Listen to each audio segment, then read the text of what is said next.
Assalamu alaikum students. My name is Sayyid Zubair Hassan and you are watching my YouTube channel. अगर आप इस channel पे नए हैं तो सब्सक्राइब करें और दबाएं बेल आइकन को ताकि आप हमारे न्यू इंटरेस्टिंग लेक्चर्स को हासिल कर सकें। हम डिस्कस कर रहे थे बायोलॉजी के लेक्चर्स के बारे में, जिसमें लास्ट टाइम हमने पढ़ा था सेल के बारे में, जो यूनिट ऑफ लाइफ है, structure and function unit of life, और ऑर्गेनेलिज के बारे में हमने इसमें स्टडी किया। आज हम स्टडी करने जा रहे हैं कि passage of molecules into and out of the cell, कि सेल के अंदर वो कौन से मॉलिक्यूल्स हैं जो मूव करते हैं और कौन से वो मॉलिक्यूल जो सेल से आउट मूव करते हैं, उनका पैसेज क्या है, प्रोसेस क्या है, किस तरह अंदर मूव करते हैं और किस तरह आउट मूव करते हैं। इसकी एग्जांपल इसी तरह ली जा सकती है कि मतलब अपने सिस्टम को एक कांस्टेंट लेवल पे इक्विलिब्रियम पे रखने के लिए, जैसा कि अगर कंट्री की एग्जांपल है तो कंट्री क्या करता है, कंट्री अपने कुछ रिक्वायरमेंट को फुलफिल करने के लिए कुछ चीजें बाहर के कंट्रीज से अपने कंट्री में ही मंगवाता है और कुछ चीजें जो है वो बाहर सेल करता है, इंपोर्ट होती है और एक्सपोर्ट होती है। इसी तरह सेल भी अपने सिस्टम को इक्विलिब्रियम पे रखने के लिए इंपोर्ट और एक्सपोर्ट करता है। तो डिफरेंट प्रोसेस है। अब कंट्री है तो वो एयर के जरिए, एरोप्लेन के जरिए, शिप्स के जरिए, वाटर के जो वेज हैं उनके जरिए, और बाय रोड जो है वो इंपोर्ट एक्सपोर्ट करता है। तो इस तरह जो सेल है उसके कौन से वो पैसेजेस हैं जिनके जरिए वो ये जो है ट्रांसपोर्ट करता है।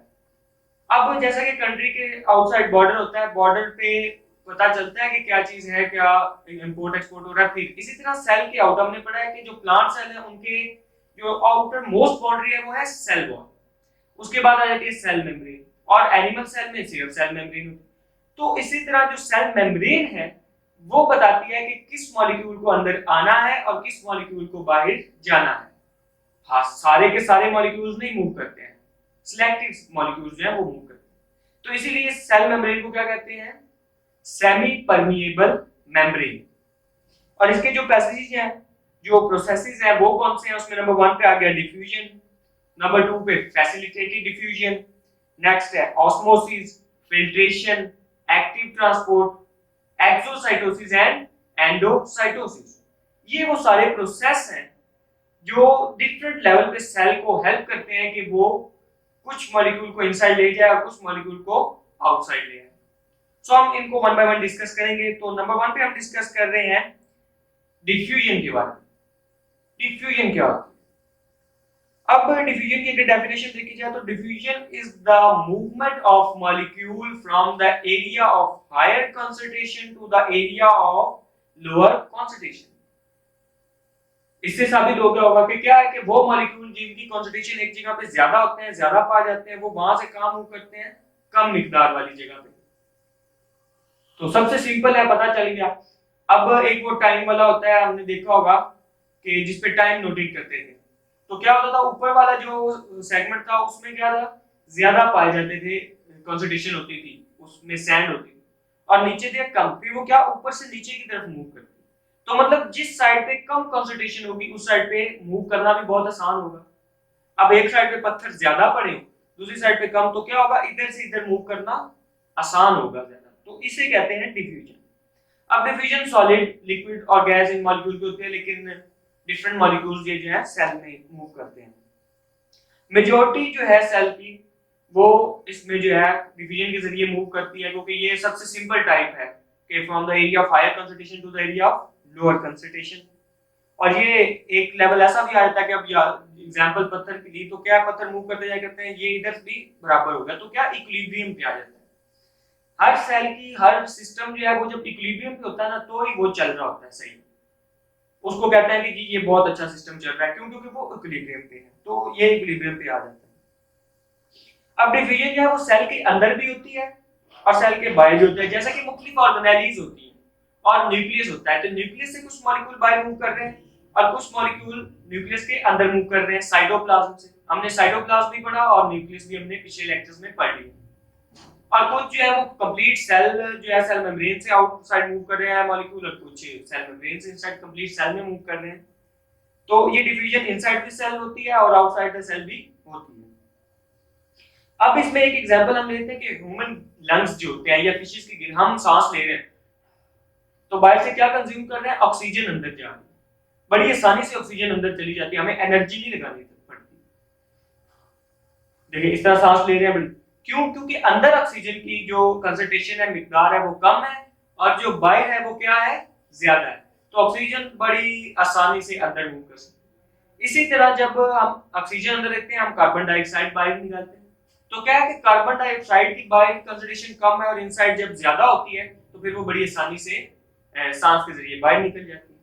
अब ये इसमें दो तरह की डिफ्यूजन होती है, एक होती है एक्टिव डिफ्यूजन, एक एक्टिव ट्रांसपोर्ट, एक होती है पैसिव ट्रांसपोर्ट। एक्टिव ट्रांसपोर्ट में एनर्जी होती है, लगती है किसी भी मॉलिक्यूल को मूव कराने के लिए, और पैसिव में एनर्जी नहीं लगती। तो जो डिफ्यूजन है वो किसका पार्ट है, वो पैसिव ट्रांसपोर्ट का पार्ट, कि एनर्जी नहीं लगती है। अब ये डिफ्यूजन हो गया। नेक्स्ट हम जो स्टडी करने जा रहे हैं वो है फैसिलिटेटेड डिफ्यूजन। फैसिलिटेटेड डिफ्यूजन क्या होती है? इसकी है कि many molecules do not diffuse freely across the cell membrane, instead they need a protein carrier material। मतलब कि कई जो मॉलिक्यूल ऐसे भी होते हैं जो अपने साइज की वजह से या अपनी शेप की वजह से वो सेल मेम्ब्रेन के अक्रॉस मूव नहीं करते। तो उसके लिए क्या जरूरत होती है कि हमें कोई प्रोटीन कैरियर चाहिए होता है, जो क्या करता है, वो उस मॉलिक्यूल को अपने साथ लेके ट्रांसपोर्ट करके सेल मेम्ब्रेन के अंदर ले। एग्जांपल ले सकते हैं कि जैसे कई जगह पे तो हम वॉक करके भी पहुंच सकते हैं, लेकिन कई जो है हमें जगह पे क्या ट्रांसपोर्ट की जरूरत होती है, बाइक्स हो गई, तो कार्स हो गई, बसेस हो गई। तो मतलब इसी तरह वो ये बसेस और कार वाला रोल प्रोटीन कैरियर जो है वो प्ले करता है, और वो कुछ मॉलिक्यूल को किसी भी फैक्टर की वजह से वो लेके सेल मेम्ब्रेन में जाता है। इसको कहते हैं फैसिलिटेटिव डिफ्यूजन। अब इसमें भी ऐसा ही होता है कि हाई कंसंट्रेशन से लो कंसंट्रेशन में, लेकिन कुछ प्रॉब्लम ऐसी होती है जिसकी वजह से वो मूव नहीं कर सकता, तो प्रोटीन कैरियर उसको मूव करता है। ये वो की पॉइंट होते हैं जो याद करने होते हैं। फैसिलिटेटेड डिफ्यूजन में की पॉइंट है प्रोटीन कैरियर, जो मॉलिक्यूल को मूव कराता है। ये भी पैसिव ट्रांसपोर्ट है, इसमें एनर्जी नहीं लगती है, एनर्जी कंज्यूम नहीं होती इसमें। पैसिव ट्रांसपोर्ट क्या है? तो ये हो गया फैसिलिटेटेड डिफ्यूजन। अब जो नेक्स्ट हम पढ़ने जा रहे हैं वो है osmosis. Osmosis basically movement of water को डिस्कस करता है कि osmosis is the movement of water across a semi permeable membrane from a solution of lesser solute concentration to a solution of higher solute concentration. इसका क्या मतलब हुआ कि वो कहता है कि जो वाटर की मूवमेंट होती है लो हाई सोल्यूट कंसंट्रेशन से हायर सोल्यूट कंसंट्रेशन की तरफ, उसे हम कहते हैं ऑस्मोसिस। क्या मतलब हुआ इसका कि अब देखिए कि हमारे पास एक एग्जांपल है कि एक तरफ जो है हमारे पास ज्यादा नमक है, पानी नहीं है, दूसरी तरफ क्या है, पानी और उसमें नमक है। तो इधर नमक की मिकदार ज्यादा है, इधर क्या है, कम है। तो पानी किधर मूव कर जाएगा, वो ज्यादा नमक वाली साइड पे मूव कर जाएगा, ताकि इधर भी पानी और नमक एक जैसा हो जाए, इधर भी क्या हो जाए, इक्विलिब्रियम। हर सिस्टम अच्छा वर्क उस वक्त करता है जब वो इक्विलिब्रियम पे होता है, और इक्विलिब्रियम पे आना जरूरी होता है हर सिस्टम के लिए। अब इसमें एक जो की पॉइंट मैंने बात की, वो की पॉइंट है टोनिसिटी हर सेल के बाद। इसमें तीन पॉइंट्स आ गए, hypertonic, hypotonic, isotonic. So number 1 पढ़ते हैं हाइपरटोनिक। हाइपरटोनिक वो होता है कि जब एक जो सेल होता है उसके पास ज्यादा सोल्यूट होते हैं, वो मॉलिक्यूल जो वाटर के दूसरी जो है दूसरी साइड पे होते हैं, मतलब उसके मुखालिफ होते हैं। मतलब साल्ट है, कोई भी साल्ट वगैरह है, तो जो वाटर क्या कहेंगे, वाटर एक यूनिवर्सल सॉल्वेंट है, ये ज्यादा होता है। तो हाइपरटोनिक में क्या होगा, हाइपरटोनिक सॉल्यूशन जो है उसमें रिलेटिवली मोर सोल्यूट होते हैं। मतलब अगर हम नमक की मिसाल दें तो ज्यादा से ज्यादा उसमें होता है, मॉलिक्यूल्स होते हैं। तो क्या करेगा, अब ये हाइपरटोनिक है, इसमें ज्यादा सोल्यूट है, तो पानी क्या इसके वाटर इसके अंदर मूव कर देगा और ये फूल जाएगा। नंबर 2 है हाइपोटोनिक। हाइपोटोनिक में क्या होता है कि सोल्यूट की कंसंट्रेशन कम होती है और वाटर की कंसंट्रेशन ज्यादा होती है। अब क्या होगा, अब वाटर को आउटसाइड मूव करना पड़ेगा ताकि सोल्यूट और वाटर की कंसंट्रेशन जो है वो बराबर हो जाए। तो इसमें वाटर क्या करेगा, वाटर आउटसाइड मूव करेगा और सेल क्या करेगा, श्रिंक कर देगा, सुकड़ जाएगा। अब नंबर 3 और लास्ट है आइसोटोनिक। इसमें सिर्फ एक जैसी होती है मिकदार, मतलब सोल्यूट और सॉल्वेंट, वाटर और सोल्यूट की एक जैसी कंसंट्रेशन होती है। इसमें नो आउटसाइड मूवमेंट और नो इनसाइड मूवमेंट, इसमें कोई। सो ये था ऑस्मोसिस। सो अब जो नेक्स्ट स्टेप हम पढ़ने जा रहे हैं वो है फिल्ट्रेशन। मोस्टली आम आपने भी बहुत फिल्ट्रेशन का नाम सुना है कि फिल्टर करते हैं, फिल्टर पावर प्लांट्स होते हैं वाटर के। सो फिल्ट्रेशन की डेफिनेशन क्या है? Filtration is the process by which small molecules are forced to move across semi permeable membrane with the aid of hydrostatic pressure और ब्लड प्रेशर। कि फिल्ट्रेशन क्या है? कि स्मॉल मॉलिक्यूल्स, अब जो पूरा एक लिक्विड मूव कर रहा था उसके अंदर जो स्मॉल मॉलिक्यूल्स होते हैं उनको प्रेशर के जरिए सेल मेम्ब्रेन जो होती है उसके उसमें मूव करा देना, उसके अंदर या बाहर की तरफ मूव करा देना, चाहे वो हाइड्रोस्टैटिक प्रेशर यानी कि वाटर प्रेशर के जरिए हो या चाहे वो ब्लड प्रेशर के जरिए हो। तो ये फिल्ट्रेशन क्या है? अब इसमें फिल्टर करना के मतलब दो चीजें मिक्स है ना, उन दोनों को अलग-अलग करना, इसे फिल्ट्रेशन का नाम दिया गया। तो फिल्ट्रेशन जो होती है वो लार्ज मॉलिक्यूल को नहीं फोर्स कर सकता। अब ये है कि सेमी परमेबल मेम्ब्रेन में भी एक स्पेसिफिक टाइप के पोर होते हैं, स्मॉल स्मॉल पोर जिसमें मूव करता है, तो लार्ज ये मॉलिक्यूल्स आते हैं उसमें मूव नहीं कर सकते। लेकिन हाइड्रोस्टैटिक प्रेशर भी अगर उस पे अप्लाई करेंगे फिर भी वो लार्ज मॉलिक्यूल को मूव नहीं करा सकता।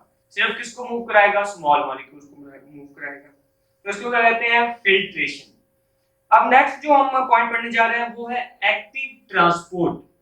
पीछे हमने डिफ्यूजन और फैसिलिटी डिफ्यूजन में क्या पढ़ी? Passive transport. पैसिव ट्रांसपोर्ट क्या होती है? कि जिसमें एनर्जी नहीं यूज होती। तो एक्टिव ट्रांसपोर्ट क्या है? एक्टिव ट्रांसपोर्ट है जिसमें एनर्जी यूज होती है। अब ये भी की पॉइंट आ गया यहाँ पे जो हमने पहले डिस्कस किया कि की पॉइंट्स होते हैं उनको याद रखना कि एक्टिव ट्रांसपोर्ट में एनर्जी यूज होती है, पैसिव में एनर्जी नहीं यूज होती। तो इसमें क्या होता है कि जो मूवमेंट ऑफ मॉलिक्यूल है वो लोअर कॉन्सेंट्रेशन से हायर की तरफ है। अब नीचे से ऊपर मूव कराने के लिए एनर्जी लगती है, ऊपर से नीचे मूव कराने के लिए एनर्जी नहीं लगती है। तो इस चीज को ध्यान में रखना है कि जो एक्टिव ट्रांसपोर्ट है वो एनर्जी यूज करती है मूवमेंट ऑफ मॉलिक्यूल की from lower concentration to higher concentration. अब इसमें क्या है? कैरियर प्रोटीन हमने पीछे पढ़ा डिफिजन में भी कि वो यूज होती है। वो क्या करती है कि वो मॉलिक्यूल जो मूव कराना होता है उसको अपने साथ अटैच करती हैं, एनर्जी यूज करती हैं और उसको अक्रॉस द सेल मेम्ब्रेन पास कर देती हैं। इसमें एग्जांपल सोडियम पोटेशियम पंप की कि जो नर्व हमारी नर्व्स होती हैं उसमें क्या होता है कि पोटेशियम भी होता है और सोडियम भी होता है। अब पोटेशियम की जो कंसंट्रेशन होती है वो इनसाइड सेल ज्यादा होती है, सोडियम की आउटसाइड सेल ज्यादा होती है। जब इंपल्स हमारी रेस्ट पे होती है तो वो क्या करता है कि वो इनकी कंसंट्रेशन को डेवलप कराता है, ज्यादा होती है कि जो पोटेशियम है कंसंट्रेशन है उनको हायर कर देता है और जो सोडियम कंसंट्रेशन है उसको इनसाइड द सेल लोअर कर देता है। तो इसमें क्या होता है कि इस पर्पस में जो पंप होते हैं वो मूव कराते हैं सोडियम को आउट ऑफ द सेल जहां पे उसकी कंसंट्रेशन पहले ही ज्यादा है। इनसाइड सेल कंसंट्रेशन लो है और आउटसाइड ज्यादा है, तो सोडियम कहां मूव कर रहा है? आउटसाइड। आउटसाइड क्या है? Higher concentration. क्या है? एनर्जी यूज कर रहा है, एनर्जी के जरिए उसको बाहर मूव करा देगा। और जो पोटेशियम है, पोटेशियम क्या करेगा? वो इनसाइड मूव कर देगा। अब इनसाइड पोटेशियम की कंसंट्रेशन ज्यादा, तो क्या वो इनसाइड, अब जहां कंसंट्रेशन ज्यादा है वहां पे एनर्जी के लगाकर उसको ऐड करना पड़ता है किसी भी चीज को। तो इसको हम कहेंगे एक्टिव ट्रांसपोर्ट जिसमें एनर्जी यूज होती है, और ये डिफ्यूजन के या पैसिव ट्रांसपोर्ट के उलट है कि वहां क्या था? हायर से lower concentration without use of energy. यहां क्या है? Lower to higher concentration without use of energy. Next जो हम पढ़ने जा रहे हैं वो है endocytosis. Endocytosis is the process of cellular injection of bulky material by the infolding of cell membrane.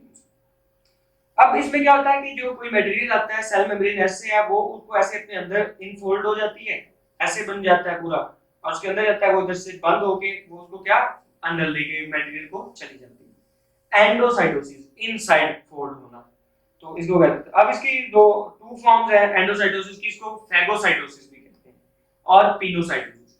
कोई भी हार्ड मॉलिक्यूल जो है वो जब मूव करता है तो उसको हम क्या कहते हैं? फैगोसाइटोसिस। और जब कोई लिक्विड मॉलिक्यूल मूव करता है तो उसको क्या कहते हैं? पिनोसाइटोसिस।